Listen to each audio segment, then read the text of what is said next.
बिस्मिल्लाहिर्रहमानिर्रहीम। अस्सलाम वालेकुम नाज़रीन, मैं अहमद फ़वाद हूँ। आप मेरा यूट्यूब चैनल देख रहे हैं। नाज़रीन, 3-4 बड़ी इंपॉर्टेंट खबरें आपके साथ शेयर करनी है। सबसे पहला तो ये कि इस वक्त सुप्रीम कोर्ट के चीफ जस्टिस कादी फ़ैज़ ईसा साहब से इस्तीफ़े का मुतालबा किया जा रहा है और मुसलसल उनके ऊपर जो दबाव है वो बढ़ता जा रहा है। सबसे पहले तो जो बल्ला छीनने वाला फ़ैसला या बल्ला वापस लेने का जो फ़ैसला उनकी जानिब से दिया गया था, उसके बाद उनके लिए जो एक सूरत हाल पैदा हुई, शदीद दबाव था। फिर उसके बाद धांधली से रिलेटेड मामलात को लेकर और फिर कमिश्नर रावलपिंडी का जो बयान सामने आया जिस पर उन्होंने इल्ज़ामात लगाए चीफ जस्टिस पाकिस्तान के ऊपर, और फिर अब एक और नई सूरत हाल पैदा हो चुकी है और इसमें चीफ जस्टिस कादी फ़ैज़ ईसा से इस्तीफ़े का मुतालबा किया जा रहा है। कुछ अहम तरीन तफ़सीलात आपके साथ शेयर करनी है। दूसरे नंबर पर नाज़रीन, ब्रदर जजिस की जानिब से भी कुछ मैसेजेस भेजे गए हैं चीफ जस्टिस कादी फ़ैज़ ईसा साहब को, और बड़ा इंपॉर्टेंट मामला है। और इस मामले के ऊपर ब्रदर जजिस और चीफ जस्टिस जो हैं वो कैसे एक दूसरे के आमने सामने, कुछ एक्सक्लूसिव डिटेल्स आपके साथ शेयर करनी है। बड़ी बगावत का आगाज़ भी हो चुका है और साबिक जज की जानिब से ये बगावत का आगाज़ किया गया है। ये क्या मामला है, ये क्या मुद्दा है? और 3 मार्च एक डेडलाइन भी दी गई है पाकिस्तान तहरीक-ए-इंसाफ की जानिब से। ये डेडलाइन अब क्या नई सामने आई है, इस पर भी कुछ अहम तरीन तफसीलात हैं, वो भी आपके साथ शेयर करूँगा। सबसे पहले तो नाज़रीन आपको बताता चलूँ कि बुशरा बीबी, जिन्हें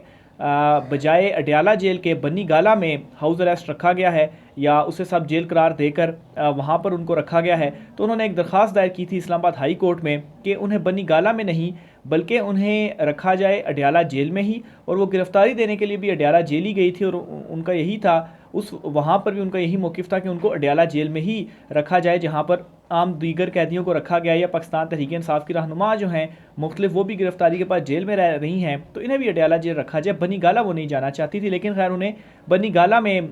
जो है वो सब जेल करार देकर उन्हें वहाँ पर रखा गया। तो इस पर उन्होंने इस्लामाबाद हाई कोर्ट में दरख्वास्त दायर की थी कि आखिर बन्नी गाला क्यों रखा गया है, उन्हें अडयाला जेल मुंतकिल किया जाए। इस पर समाअत हुई है और इंतज़ामिया ने एक रिपोर्ट दी है, और बड़ी हैरानकुन रिपोर्ट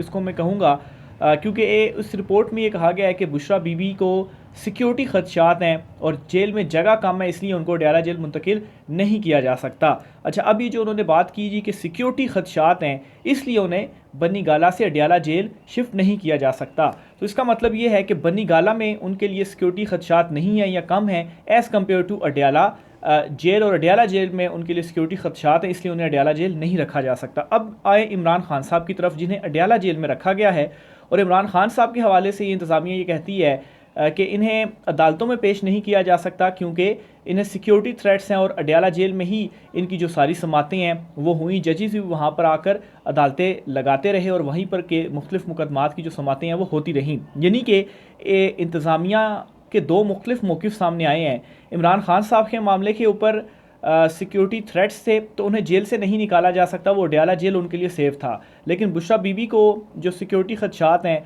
तो इसलिए उन्हें अडयाला जेल नहीं ले जाया जा सकता। तो इसका मतलब ये है कि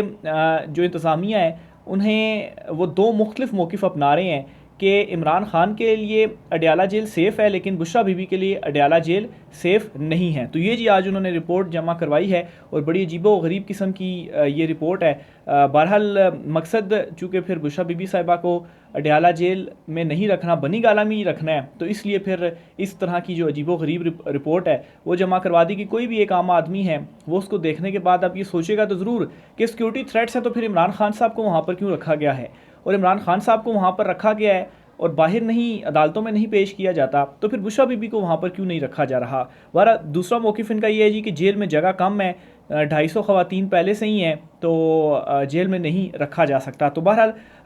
ये जी एक दरख्वास्त थी जिसमें आज जो रिपोर्ट है वो इंतज़ामिया की जानिब से जमा करवाई गई है। दूसरी तरफ नाज़रीन, एक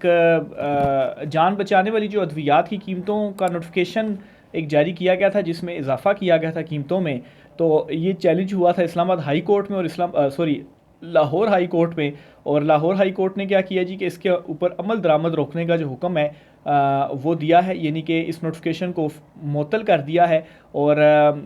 जो है वो इसके ऊपर जो डिटेल्स हैं वो भी मंगवा ली गई हैं। और इसके ऊपर दरख्वास्त गुजार का मौक़िफ़ ये था कि निगरान हुकूमत के पास ये इख्तियार नहीं है कि वो ये काम करे। बहरहाल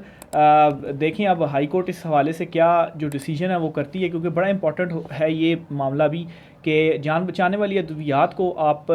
महंगा कर रहे हैं तो अवाम की पहुंच से ऑलरेडी बहुत सारी चीज़ें दूर हैं, तो इन चीज़ों को बुनियादी चीज़ों को भी आप दूर कर रहे हैं। और दूसरी तरफ मरीम नवाज़ साहिबा ये कहती हैं कि हम पहली मरतबा एयर एम्बुलेंस की जो सर्विस है वो शुरू करने जा रहे हैं। तो एयर एम्बुलेंस की इस वक्त ज़रूरत नहीं है एज़ कम्पेयर टू जो अद्वियात जान बचाने वाली हैं उनको महंगा कर दिया गया है। तो आप पहले ये काम करें कि उन अद्वियात को सस्ता कर दें कि वो तो आवाम की पहुंच में हो। तो जिन लोगों की पहुंच में ये महंगी दवाइयाँ नहीं हैं, उन लोगों की पहुंच में जो एयर एम्बुलेंस है वो किस तरह से होगी। आप आम एम्बुलेंस जो वैगन है आप वो करने के लिए जाएँ तो उसका अच्छा वाला रेंट ले लिया जाता है। तो जो एयर एम्बुलेंस होगी उसका कितना ज़्यादा रेंट होगा। तो ये सिर्फ़ और सिर्फ एलीट के लिए ही हो सकता है, अशराफिया के लिए ही एयर एम्बुलेंस हो सकती है, तो गरीबों के लिए ये नहीं हो सकती। धांधली इल्ज़ामात से मुतल्लिक जो साबिक कमिश्नर पिंडी थे जी चट्ठा साहब, लियाकत अली चट्ठा साहब, और इनके मामले के ऊपर इलेक्शन कमीशन ने एक कमेटी बनाई थी और वो कमेटी तहकीकात कर रही थी। और इस कमेटी ने आज लियाकत अली चट्ठा साहब का जो बयान है वो रिकॉर्ड कर लिया है। और इस हवाले से जो उन्होंने अपनी तहकीकात हैं वो भी मुकम्मल कर ली हैं। और अब क्या होगा कि वो जो रिपोर्ट है वो मुरतब की जा रही है और वो रिपोर्ट इलेक्शन कमीशन को फिर दी जाएगी। ख़बर आपके सामने रख देता हूँ कि आम इंतखाबात में धांधली के इल्ज़ामात लगाने वाले साबिक कमिश्नर रावलपिंडी लियाकत अली चट्ठा ने तहकीकाती कमेटी के सामने बयान रिकॉर्ड करवा दिया है। और ज़राए के मुताबिक इलेक्शन कमीशन ने कहा है कि साबिक कमिश्नर पिंडी लियाकत अली चट्ठा ने इलेक्शन कमीशन की तहकीकाती कमेटी के सामने पेश होकर अपना बयान रिकॉर्ड करवाया है, जिसके लिए इलेक्शन कमीशन की तहकीकाती कमेटी ने साबिक कमिश्नर रावलपिंडी को बयान देने के लिए गुज़श्ता रोज़ नोटिस जो है वो जारी किया था। तो बहरहाल जी तहकीकात मुकम्मल कर ली गई हैं और तहकीकाती कमेटी रावलपिंडी डिवीज़न के तमाम 6 DROs के तहरीरी बयानात भी उन्होंने रिकॉर्ड किए हैं। इसके अलावा रावलपिंडी डिवीज़न के तमाम DROs और ROs के साबिक कमिश्नर के इंतखाबात में धांधली के इल्ज़ामात को मुस्तरद किया है। तो ये जी इस वक्त मामला जो हैं वो रिपोर्ट हो रहे हैं। बहरहाल चट्ठा साहब की जानिब से जो अपना बयान है वो बिल आखिर रिकॉर्ड करवा लिया गया है। पेशावर हाई कोर्ट से भी एक बड़ा फ़ैसला और इस फैसले में असद कैसर साहब का नाम डाला गया था ECL में, और पेशावर हाई कोर्ट ने ECL से नाम निकालने का जो हुक्म है वो दे दिया है और ये करार दिया है जी कि इनका नाम ECL में डालने का जो ऑर्डर था वो गैर कानूनी और गैर आइनी था। इसलिए जो ऑर्डर है इसे ख़त्म करने के बाद असद कैसर साहब का नाम ECL से निकालने का जो हुक्म है वो भी दे दिया गया है। इसी तरीके से आगे चलते हुए बताऊं तो पाकिस्तान तहरीक इंसाफ के जो आज़ाद उम्मीदवार थे उन्होंने सुन्नी इत्तेहाद कौंसल में शिरकत इख्तियार कर ली हुई है और मखसूस सीटों के लिए रुजू कर लिया है। सुन्नी इत्तेहाद कौंसल ने इलेक्शन कमीशन ऑफ पाकिस्तान से, इलेक्शन कमीशन ऑफ पाकिस्तान का एक इंपॉर्टेंट इजलास होगा, उस इजलास में अब ये गौर किया जाएगा कि इनको सीटें देनी हैं या नहीं देनी, या आप ये भी कह सकते हैं कि इनको सीटें कैसे नहीं देनी या क्या अब बहाना डाला जाए कि किसी तरीके से PTI को सीटें ना मिलें। तो ये जी 2-3 चीज़ें हैं। बहरहाल इजलास होगा और सुन्नी इत्तेहाद कौंसल ने मखसूस नशिस्तों के लिए जो अपनी फहरिस्त थी वो भी जमा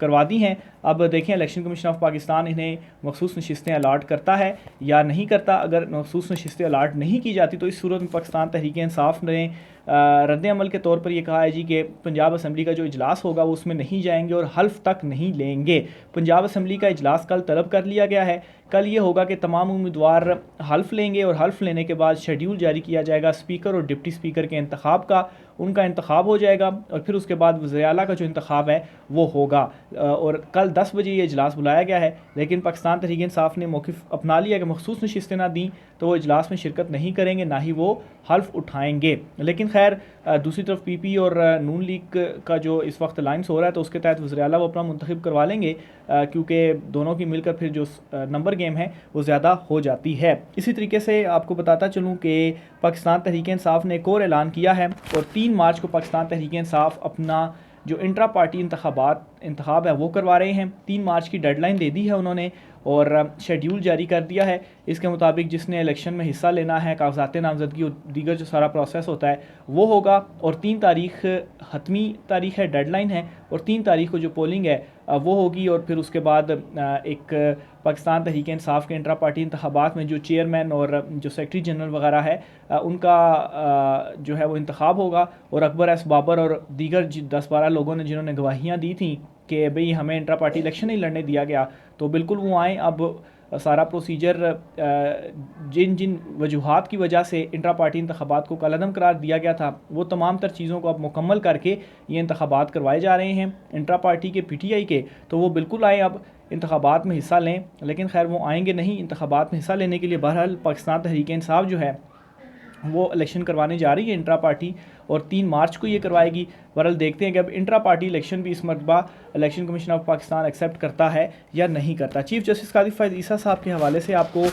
बताता चलूँ जी, इस वक्त ख़बर ये सामने आ रही है और उनके इस्तीफ़े का जो मुतालबा है वो किया जा रहा है। बुनियादी तौर पर चीफ जस्टिस कादी फ़ैज़ ईसा साहब की जानिब से एक फ़ैसला सुनाया गया है और ये फ़ैसला बाद में मुतनाज़ हो गया है और बेसिकली मजहबी मामला है, तो ज़्यादा मैं फ़ैसले की तरफ नहीं जाऊँगा, सिर्फ 2-3 चीज़ें आपको बताता चलूँ कि इस फ़ैसले के ऊपर बड़ा सख्त रिएक्शन आ रहा है सोशल मीडिया के ऊपर भी, और इवन के मौलाना फजल रहमान की जो जमात है उनकी तरफ से भी और जमात इस्लामी की तरफ से भी जो रिएक्शन है वो सामने आ रहा है। बहरहाल जमात